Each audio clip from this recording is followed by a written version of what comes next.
To Southampton, the first side relegated from the Premier League this season on Saturday after 11 years in the top division. They'll drop down into the Championship after a 2-0 defeat to Fulham on Saturday. Paul, I think the most sad thing for Southampton fans was they went with a whimper in the end. There didn't seem to be any fight there. Didn't they? Just eight losses, 3 draws in the last 11 games. It was almost, they were sleepwalking towards relegation from a long way out. I think the temporary appointment of the manager, I don't think, gave the fans much hope at that time. They clearly got it wrong with Nathan Jones mid-season. It didn't work for them. And I think the 3 managerial appointments this season has obviously cost them. And I think, like you say, the lack of fight that they had, they're almost sleepwalking towards relegation.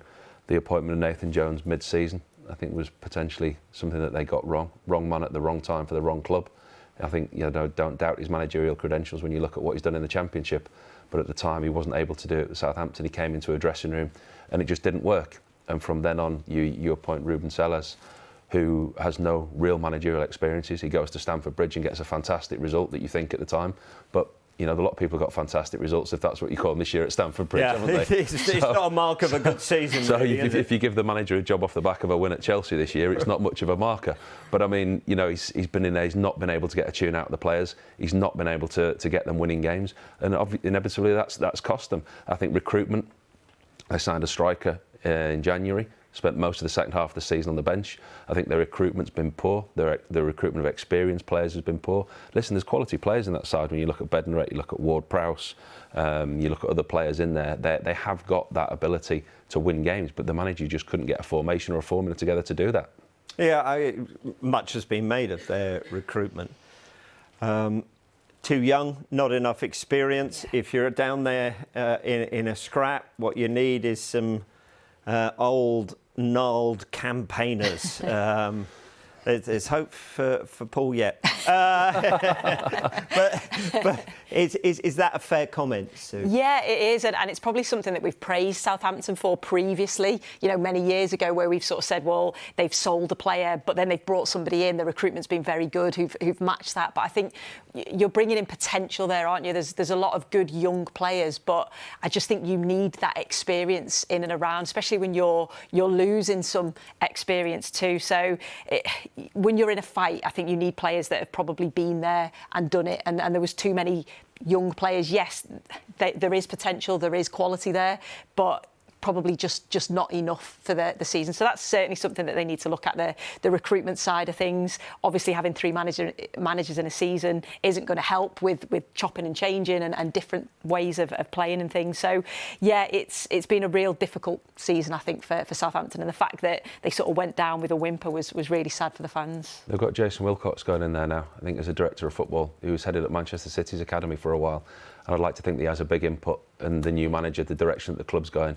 It's a clear change in direction by bringing somebody like that in. Somebody who has vast experience, vast knowledge of the game, and he's a clear vision of what he wants to do. And if he's given a role where he has an input in appointing the manager, the recruitment, that strategy's obviously changed by bringing him in. So it's a different direction they're going in. But when you look at the money that's been invested on players that have underachieved, that haven't played regularly and haven't played well, it's an astonishing amount of money that they've actually spent, especially in January. Yeah, the argument is maybe hindsight's a wonderful good thing, gives you 20/20 vision, doesn't it? But Ralph Hasenhüttl, his points per game this season has been the best of all 3 managers they've had. It was November. He'd proved in previous seasons that if they were in a sticky patch, he could get them out of it and get them safe. Was that the wrong decision? Potentially. I mean, like you say, hindsight's a great thing to have. But I think if Southampton, for the last couple of seasons, have always been a team that can go on a bad run, but can equally go on a good run. I think we're at the beginning of last season, I think they were in the top 4 of the division, and then they went on a terrible run, and it was relegation for them. And under Hasenhüttl, they had that trait of going on a really good run and a really bad run, but never being consistent and never being able to put a run of results together. And I think his sacking, in hindsight, you look at the Nathan Jones appointment, didn't work. Ruben Sellers didn't get a tune out of the players. You ask Southampton fans, and listen, I'm not close to the club, so I don't know, but I suspect in January, February time, if you'd have said, do you want Nathan Jones, Ruben Sellers or Hasenhüttl at the club, I think they'd have probably taken Hasenhüttl because he could get a result when they needed a result. Sellers, he's manager until the end of the season.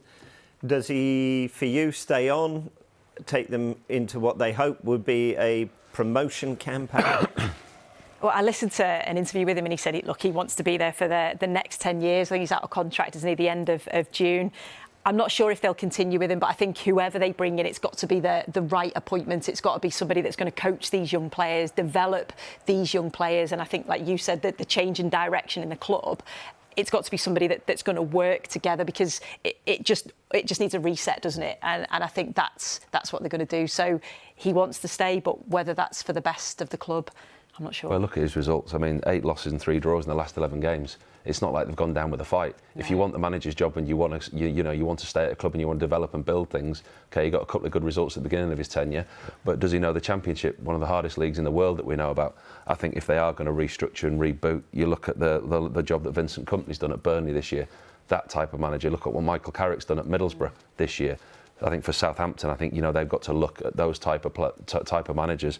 I mean, Steven Gerrard's still out there. You look at the job that he did at Rangers. Okay, at Villa it didn't quite go well for him, but you put him in the same bracket as Vincent Kompany, Michael Carrick, those type of managers, and Gary Rowett at Millwall. He's done an absolutely extremely good job on his budget and on his playing staff. If you could tempt a manager away like that and keep a squad together in a budget at Southampton, it's an attractive proposition for somebody. What about James Ward-Prowse? I mean, it feels like he should be about 45. He's been at Southampton so long. He's only 28. He's been there for 20 years, though, at the club, signed as an 8-year-old. Is it inevitable that he will move on? And if so, where would be a good fit for him? I don't think it's inevitable that he'll move on. I think there will be a number of suitors for him to potentially move on. And I think he's put himself in a fantastic position, because he's shone again this year. He's been an absolute example, a leader in that dressing room. At tough times, he's put in performances. Hardest thing to do for a player is play well when your team's not playing well. And he's done that this year.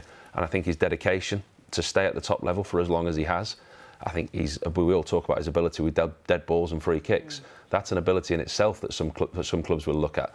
Southampton will be tested this year, this summer. Bids will come in for him, and I think it depends on what direction the club wants to go, what talks he's going to have with the club, and I think he's earned the right to actually decide what he wants to do himself. Right, a simple yes or no. Will they bounce straight back? Yes. Depends on the manager. No. No. OK. Oh.